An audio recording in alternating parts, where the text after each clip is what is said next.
Hello students, good morning.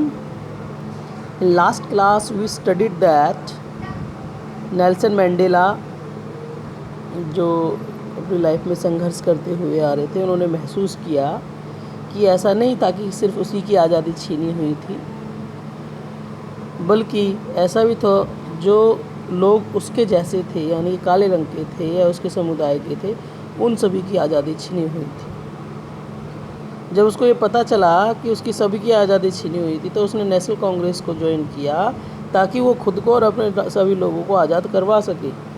उसके बाद वो कहता है, it was this desire for the freedom, यही डिज़ायर थी उसको आज़ादी के लिए, कि जब उसको ये लगा कि उसके लोगों की भी आज़ादी छीनी हुई है उसकी आज़ादी के साथ साथ, तो फिर वो कहता है यही कारण था आज़ादी के लिए, ऑफ माई पीपल, मेरे लोगों की आज़ादी के लिए, to live their lifes with dignity and self respect, ताकि वो अपनी लाइफ को डिग्निटी के साथ जी सकें। डिग्निटी का मतलब होता है शान शौकत के साथ जी सकें।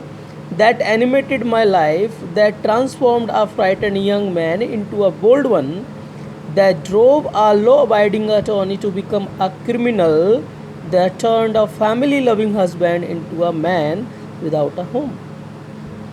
वो कहता है इसी कारण से जब मुझे ये पता चल गया कि मैं तो, ऐसा नहीं है कि मेरी आज़ादी छीनी हुई है, बल्कि मेरे लोगों की भी आज़ादी छीनी हुई है, तो उसने अपने, ताकि उसके लोग डिग्निटी से जी सकें, उसके लोग सेल्फ रिस्पेक्ट से जी सकें, इस चाह ने उसको एनिमेट कर दिया, बदल दिया उसके जीवन को, और उसको ट्रांसफॉर्म कर दिया। बदल के किस में कर दिया?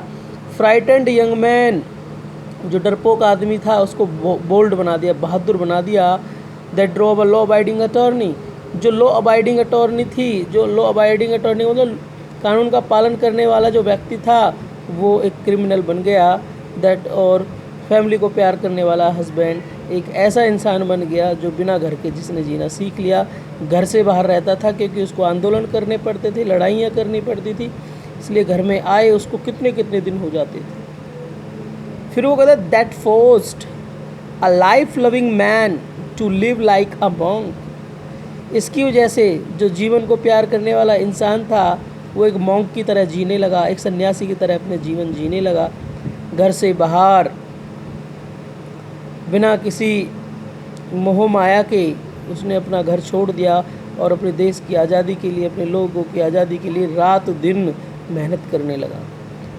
आई एम नो मोर वर्चुअस और self sacrificing than the next man, मैं इतना गुणी नहीं हूँ, ना ही मैं इतना आत्मत्यागी हूँ जितना कि और जो दूसरे लोग थे। बट आई फाउंड दैट, लेकिन मुझे पता चला, I could not even enjoy the poor and limited freedoms I was allowed when I knew my people for were not free, कि मैं जो लिमिटेड फ्रीडम थी, जो मुझे एक बाधित आज़ादी दी हुई थी, उस आज़ादी को मैं कभी भी इंजॉय नहीं कर पाया जब मुझे ये पता चला कि मैं आज़ाद नहीं हूँ, मेरे लोग आज़ाद नहीं हैं। Freedom is indivisible, the chains on any one of my people were the chains on all of them, the chains on all of my people were the chains on me.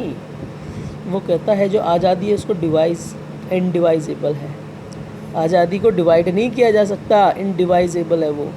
The chains on my people, ये कहता है मेरे किसी भी इंसान के ऊपर, मेरे देशवासी के ऊपर अगर कोई चेन पड़ी हुई है, बाधा पड़ी हुई है, यातनाएं पड़ी हुई हैं, तो इसका मतलब ये है एक के ऊपर पड़ी है तो सब के ऊपर पड़ी है, और सभी के ऊपर बाधाएं यातनाएं हैं, तो इसका मतलब ये है कि मेरे ऊपर भी बाधाएं यातनाएं पड़ी हुई हैं। फिर कहता है I knew that the oppressor must be liberated just as surely as the oppressed, मुझे पता था कि जो ऑपरेशर है, जो शोषण करने वाला है, उसको आज़ाद होने की ज़रूरत है, just as surely as the oppressed, जैसे शोषित हुए इंसान को आज़ाद होने की ज़रूरत है, शोषण करने वाले को भी आज़ाद होने की ज़रूरत है, और शोषित जिसके ऊपर शोषण हो रहा है उसको भी आज़ाद होने की ज़रूरत है। A man who takes away another man's freedom is a prisoner of hatred, वो कहता है एक मैन जो किसी दूसरे इंसान की आज़ादी को लेता है वो प्रिजनर है हेटर्ड का, वो नफरत का कैदी है। He is locked behind the bars of prejudice, वो प्रिजुडिस के बिहाइंड जो बार्स हैं, जो सलाखें हैं, उसके पीछे। प्रिजुडिस होता है एक ऐसी भावना जो बिना किसी कारण के नफरत करती है, एंड नैरो माइंडेडनेस, और वो नैरो माइंडेडनेस के कैदी हैं। आई am not truly free if I am taking away someone else freedom. अगर मैं किसी और की आज़ादी को छीन रहा हूँ तो वास्तव में मैं खुद भी आज़ाद नहीं हूँ। Just as surely I am not free, जैसे कि मैं जब फ्री नहीं हूँ when my freedom is taken from me, जब मुझसे मेरी आज़ादी ली जाती है।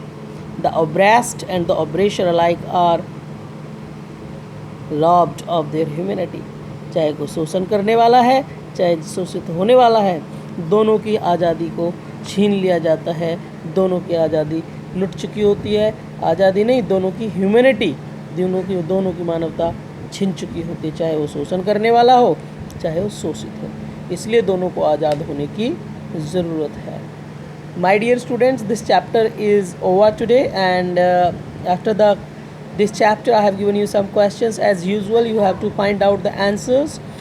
After that, you have to go through this chapter once more and write down the summary of all the chapters in 250 words, so that you can revise all the chapter as in some coming days I'm going to take your test. Goodbye.